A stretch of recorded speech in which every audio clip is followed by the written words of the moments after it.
One of my professors in my college used to tell us that the mood of a person is directly proportional to the amount of stools he or she passes every day. But guys, excess of everything is bad. So excessive passage of stools is also not good. It is definitely bad, and it can affect the health adversely in a lot of ways. This is Dr. Mamta Java presenting to you another video module on a very important topic, that is bacterial food poisoning. Now guys, this topic is important not just from the point of view of exams, be it your professional exams in your college or entrance exams like NEET, INI CET, NEXT, USMLE, etc., etc. But as medicos, it's very, very important to understand and know about this topic because these infections are very, very common and you'll encounter patients coming to you with some or the other symptom of gastrointestinal infection after having consumed certain specific food items. Okay, so before I start with the topic per se, it's very, very important to understand certain terminologies when it comes to infections of gastrointestinal tract. For instance, we have gastroenteritis, which is nothing but a syndrome characterized by gastrointestinal symptoms like nausea, vomiting, diarrhea, and abdominal discomfort. Then we have got diarrhea and dysentery. Remember, diarrhea is a disease of small intestine and dysentery is a disease of large intestine. Now, how exactly do we define diarrhea? It is defined as abnormal fecal discharge characterized by frequent and or fluid stool, usually resulting from a disease of small intestine. Okay, small intestine is the site where the absorption of fluid and electrolytes takes place, and if there is something wrong with this process, the person could lose a significant amount of fluids and electrolytes.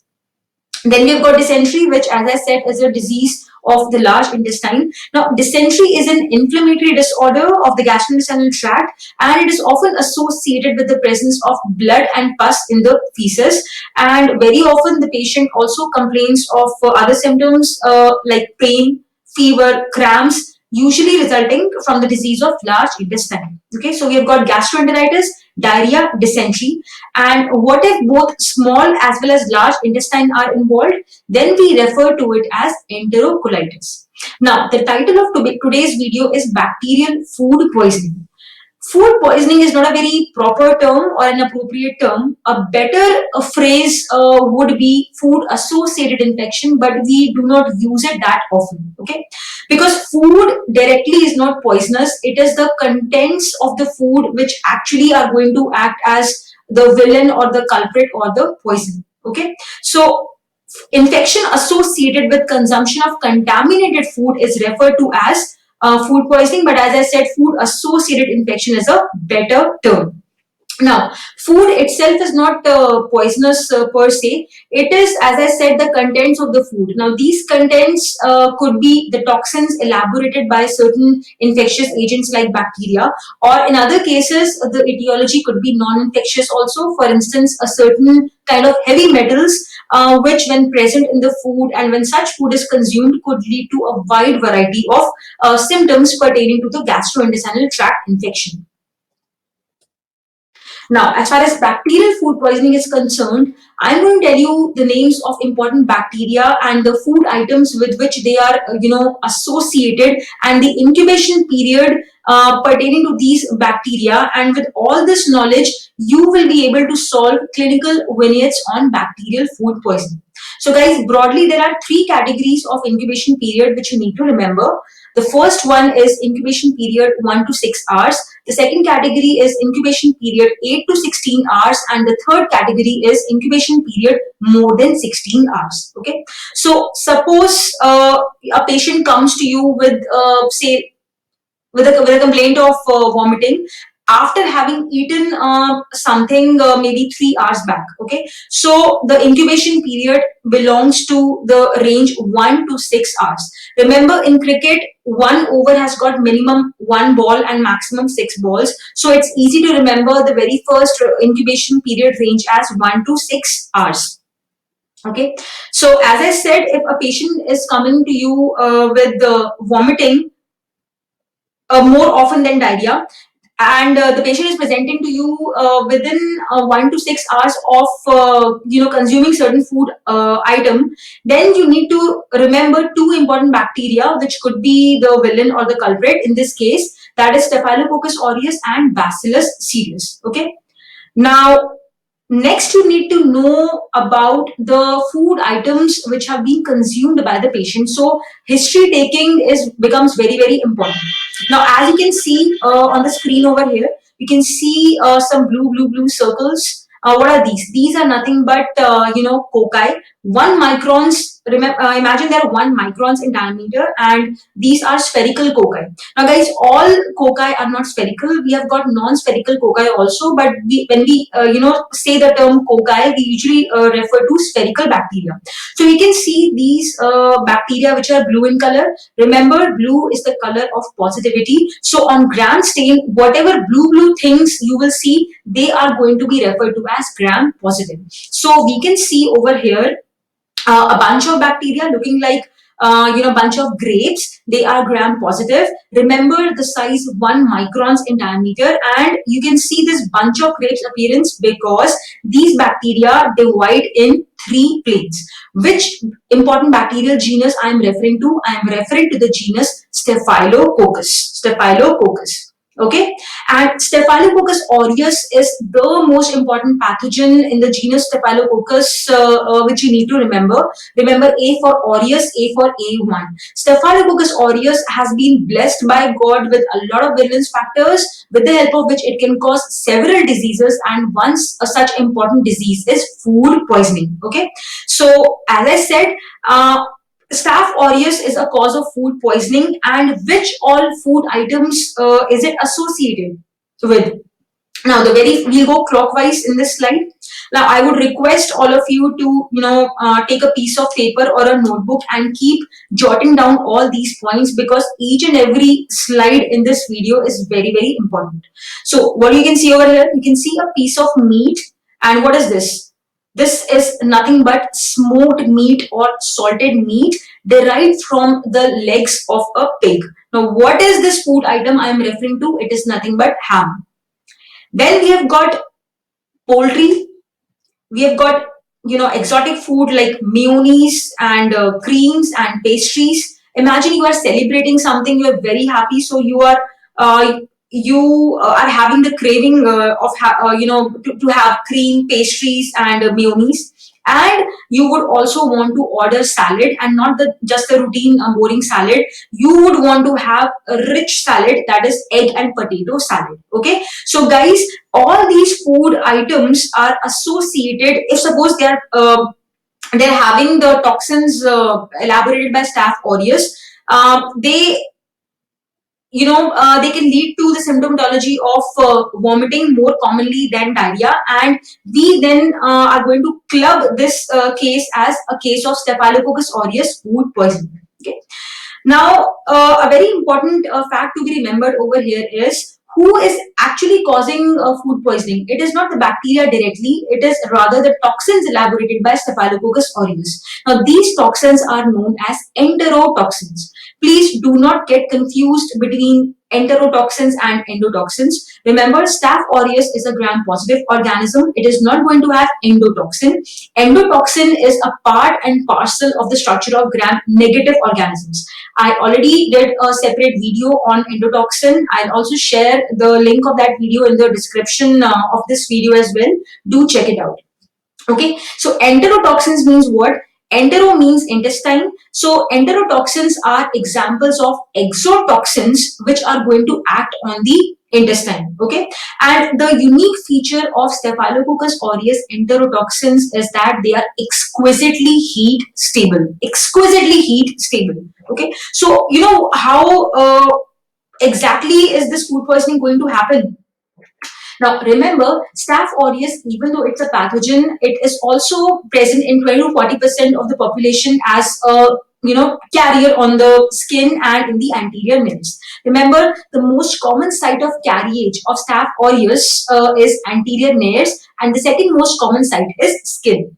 So suppose you're going to a restaurant where the chef is a carrier of Staphylococcus aureus. He or she is harboring Staph aureus in his or her nostrils, and he or she has got a very bad habit of nose picking, and also does not want to, wash hands before touching the food items and all. Okay, so the notorious Nacorius is the culprit over here. So what will happen? The chef, during the process of preparing the food, is doing what? It is the chef is going to introduce the bacteria into the food items. Okay, and if suppose the food is kept at room temperature, or even when it is boiled, what will happen? If suppose the toxins have already been elaborated by the bacteria, the toxins being exquisitely heat stable, they will survive cooking or boiling, whereas the bacteria will be killed. So such delicious food containing the toxins, when it is served to somebody, that person is consuming what? That person is consuming the enterotoxins. And remember, these enterotoxins are very important super antigens also. Okay, that is why the incubation period is short, 1 to 6 hours, because the patient is consuming what? The patient is consuming pre-formed toxin or intradietetic toxin. Okay, and vomiting is a very characteristic feature of Staph aureus food poisoning, and it occurs because of vagal stimulation.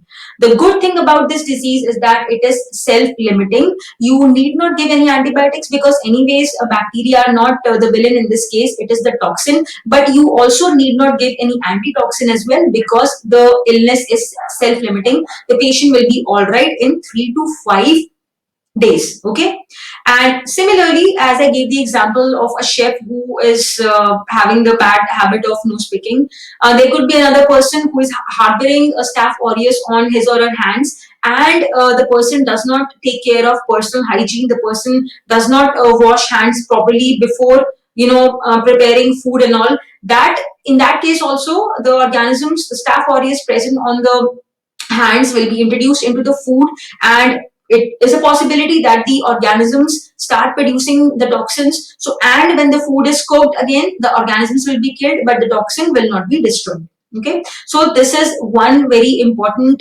example of bacterial food poisoning. Staph aureus, remember all the food items, and incubation period of 1 to 6 hours. Okay, then the second example which I gave you in the range of 1 to 6 hours incubation period is Bacillus cereus. Now let us see how does this organism look like. What you can see over here, you can see this fellow. This is a rod-shaped organism, simply referred to as a rod or a bacillus. And you can see it is decorated so nicely with flagella all around. What is this arrangement called as?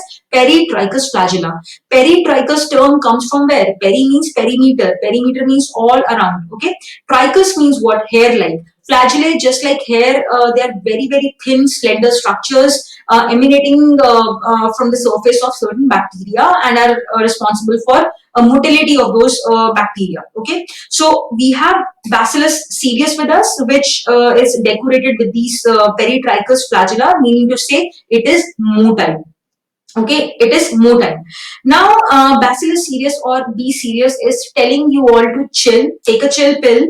Why be serious and binge on what? Binge on Chinese fried rice. But then, if these rice are contaminated with Bacillus cereus spores, then the person will throw up. Okay, so do keep in mind, if the person has consumed Chinese fried rice and comes to you with the symptoms of vomiting, what bacterium you should think of? You should think of Bacillus cereus. Okay, Bacillus cereus. Now, this organism is pretty common in uncooked rice, and the spores are very, very heat resistant. And if the rice is not refrigerated, if it is kept at room temperature, the spores will survive cooking as well. And frying the rice before cooking is not going to eliminate or destroy the spores. Do keep this in mind. Okay, so we have discussed two important examples of the incubation period, 1 to 6 hours. Remember Staph aureus, the notorious Nacorius, and Bacillus cereus.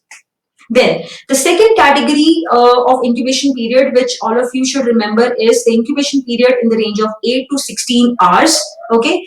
Now, if the patient comes to you with the complaints of crampy abdominal pain and diarrhea, vomiting rarely, and the patient has consumed certain food items 8 to 16 hours back, then you should think of which bacterial causes. Then you should think of Bacillus cereus and Clostridium perfringens. Okay. Now, as far as Bacillus cereus is concerned, it is it's a multi-talented personality, because it can make you purge too, apart from puking. Okay, puking or vomiting, you should remember in the context of consumption of fried rice and the incubation period 1 to 6 hours, whereas purging, that is diarrhea, needs to be remember that diarrhea, if the patient is presenting to you with diarrhea, then the patient will definitely give you history of intake of one or the other of the following food items. For instance, the first one is cereals. You know why Bacillus cereus has been named as cereus? The term cereus, the species name cereus, has been derived actually from the word cereals, because cereals were found to be an important food item, implicated in bacterial food poisoning by Bacillus cereus. Then we have got vegetables, dried beans, and meat. Do remember all these food items in the context of Bacillus cereus food poisoning, the incubation period 8 to 16 hours. Okay.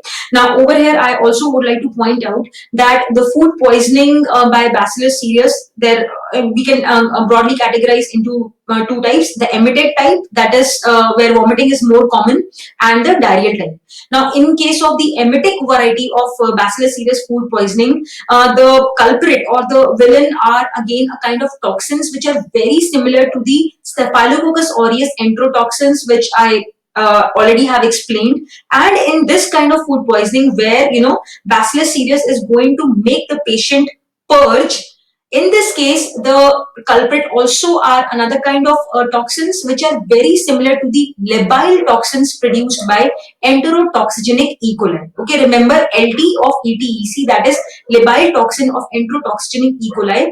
Bacillus cereus also produces certain toxins which are very similar to LT of ETEC, which are going to be responsible for diarrhea in the patient. Okay, and the emetic variety of food poisoning caused by Bacillus cereus is referred to as toxic type of food poisoning, because the patient is consuming directly the toxins present in the food item, whereas the diarrheal type of food poisoning by Bacillus cereus is referred to as toxico-infective, meaning to say the food items, all these food items which you are seeing right now on the slide, all these actually have got bacteria. The bacteria are consumed along with the food, they will multiply in the gut, and then they will elaborate the toxins. Okay, so that is why the incubation period is longer in this case, in diarrheal type of food poisoning by Bacillus cereus.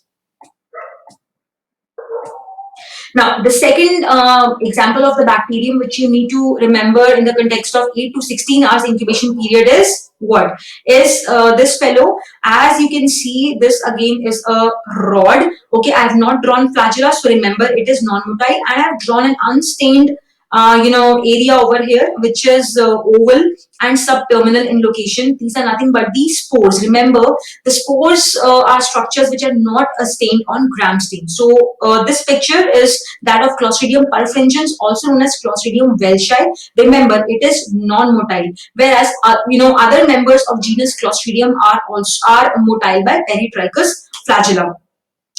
Okay, so this fellow is non-motile. It has got these oval subterminal spores. Now, it's very, very important to remember the arrangement and the type and the shape of spores of genus Clostridium, which already I have explained in another video module. Do check out that link as well. Okay, so C. perfringens has got these oval subterminal spores, and this organism is also implicated in food poisoning in the context of 8 to 16 hours incubation period with these food items. Remember LPG, we have got legumes, we have got poultry, we have got gravy, and we have got beef. Remember, these are the important food items. Now, next, we have got the third category of incubation period, that is more than 16 hours. Okay, so say the patient has consumed certain certain kind of food items, and the patient presents a little later, more than 16 hours to you with certain symptoms. Now, these symptoms will differ, and accordingly, I have categorized it into different categories. So the first category of symptom we have is watery diarrhea. A patient coming to you with a complaint of watery diarrhea more than 16 hours after having consumed certain food items. What you should think of? You should of course think of Vibrio cholerae 1, and then you should think of enterotoxigenic E. coli, that is ETEC. Okay, remember Vibrio, watery, they are similar sounding words. Vibrio, watery. So one is of course Vibrio cholerae, and the other one is ETEC, enterotoxigenic E. coli. Okay, now what you can see over here, you can see this red fellow. Now on gram stain, whatever is reddish or pinkish in color is referred to as gram negative. Remember, red is the color of negativity or bloodshed, war. So negative things on gram stain, whatever reddish or pinkish you will see, they will be referred to as gram negative organisms. Okay, so you can see this fellow over here smiling at you. It is curved in shape and it has got this one single flagellum arising from one of its pole. This kind of flagellar arrangement is referred to as unipolar arrangement. Uni means one, polar means pole. Also referred to as monotrichous arrangement of a flagella. Mono means one. Trichous means what? Who is a trichologist? A trichologist is hair specialist. A trichologist and just like as I said, hair are very thin, slender structures. Similarly, bacterial flagella are also, like hair, long, slender structures. Okay, so this is the arrangement of flagella in this particular curved bacterium. We refer to it as curved rod. And who is this fellow? This fellow is nothing but Vibrio cholerae. Remember, C for cholerae, C for curved shape. And another important fact is the kind of motility which Vibrio cholerae shows. The motility is darting motility, also known as shooting star motility. Okay. So, if suppose the patient tells you that the patient has had consumed shellfish and he's coming to you now with watery diarrhea, you should remember Vibrio cholerae. Then the second example of bacterium which I told you in the context of watery diarrhea in a patient coming to you after having consumed something more than 16 hours back, that bacterium is enterotoxigenic E. coli. Okay. Now enterotoxigenic E. coli, the accepted abbreviation for this organism is ETEC. Remember, T for toxins.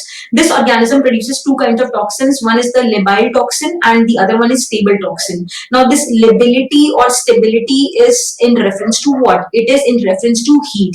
Labile toxin is destroyed by heat, whereas stable toxin is unaffected by heat. That is what is meant by LT, ST, respectively, labile toxin and stable toxin. Then this is about toxins. Then the other thing which I want all of you to remember from the letter T is traveler's diarrhea. Remember, by far ETEC is the most common cause of traveler's diarrhea. Okay, and what food items you need to be remember in the context of ETEC? Salads, meat, and cheese. Very, very, very important. Okay. Then another thing which you need to remember in the context of toxins of EC is their ultimate mechanism of action. Okay, I'm not going to go into the details of mechanism of action over here. I'll just tell you in a nutshell what is going to be the end result of action of these toxins on enterocytes. Now, as far as labile toxin or LT is concerned, it is ultimately going to result in an increase in cyclic AMP in the enterocyte, and stable toxin will ultimately going to result in increase in cGMP, or that is cyclic GMP concentration. And these molecules, cyclic AMP and GMP, are responsible for secretory diarrhea. Remember, LAGS, LAGS. L for labile toxin, A for AMP, the cyclic one, G for GMP, the cyclic one, and S stands for stable toxin. So remember in this order only, you will not forget it. So these are important facts about the toxins of ETEC. Then, so we are through with the category of watery diarrhea and incubation period more than 16 hours. Then continuing with incubation period more than 16 hours, if suppose the patient comes to you with diarrhea and the microscopic examination of the fecal sample reveals a lot of what? A lot of pus cells, and there is a significant increase in the fecal leukocytes, then you're going to club this patient as what? This patient is going to be a case of inflammatory diarrhea. And in this context, you're going to remember two important examples: Salmonella species and Campylobacter jejuni. Okay. Now, as far as Salmonella is concerned, let me tell you some important facts about it. Now, what is this? This is salmon, the fish salmon. When we say salmonella, remember, just like fish is motile, genus Salmonella is also motile. Motile by what? By Peritrichus flagella, as I have drawn over here. And you can see this rod-shaped organism. And this is a gram-negative rod motile by Peritrichus flagella. Remember, Salmonella is a very important member of the family Enterobacteriaceae, and it is always a pathogen. Salmonella organisms are never commensals, never ever commensals. Okay, so they are always pathogens. That's one. Now, as far as food poisoning is concerned, Salmonella is responsible for inflammatory diarrhea, as I've already mentioned. And the food items which you need to remember are eggs, poultry, dairy products, and beef. These are the important food items which you are supposed to remember. Then, what you can see over here, you can see this car with these gull-wings. Now, what are gull-wings? Gull-wings are nothing but doors of certain cars and aircrafts which open upwards. Okay. Now, why have I mentioned this? Look at this.